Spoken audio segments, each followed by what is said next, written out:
tanghali at One Balita Pilipinas na. Paano ba ma-identify ang good versus bad loans? Nako, para sa mga kaibigan ko na talaga ang favorite na bansa ay London. O, asan po yung London? Sa Europe ba yan? Hindi po. Dito lang po yan. Loan dito, loan doon. Alam nyo, maaari nyo ma-identify ang good loan and bad loan sa katangian na papakita po natin. Number 1, ang good loan po ay tinatawag nating purpose-driven. Ginagamit itong mga bagay na ito sa mga bagay na pwede pong magbigay ng ganansya, pagkita, pag-improve ng inyong financial situation. Tulad ng business loan. Yung ginamit mo para pag-expand ng negosyo mo. Diba? Ito ay pwedeng magbigay sa'yo na mas mataas na earning potential sa hinaharap. Okay yung loan na yan. Good loan yan. Pangalawa, paano malaman na good loan? Mababa ang interest rate. Opo.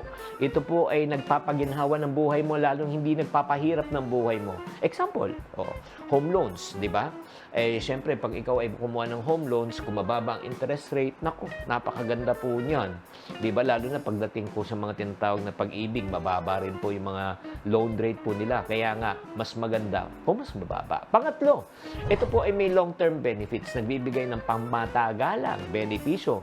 Siyempre naman, ang kagandahan din po dito, kung ikaw ay magaling magbayad, mag-i-improve ang tinatawag nyong credit score. Oo. Ang credit score po, ang ibig sabihin niyan, mas marami pong bangko, institusyon, credit card ang magtitiwala sa iyo since ikaw ay regular na nagbabayad. Ngayon, kung meron tayong good, meron tayong bad. Ano po naman ang bad loans? Ang bad loans po, malalaman nyo number 1, high interest rate.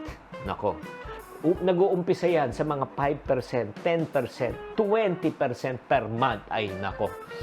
Napakahirap po niyan, lalo na kung nakasanla po ang ATM nyo or kayo po, mag-ingat-ingat po kayo sa pag-utang nyo sa mga loans, sa mga tinatawag na online app. Ang daming hidden charges po niyan.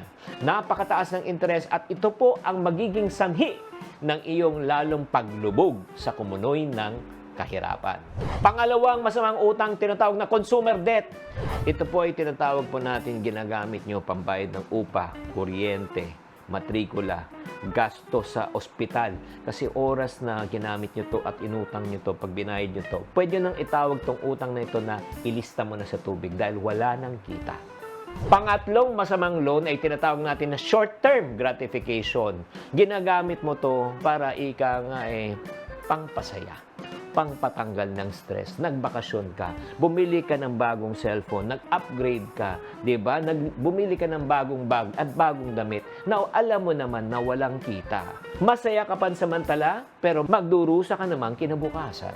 Kaya tatandaan, bago tayo mangutang, mga kapatid, ang unang tanong ba, ito ba ay good loan or ito ay bad loan? Sana naman nakatulong tong episode na ito. Tatandaan, tamang karunungan, tamang disiplina po ang susi sa pagyaman.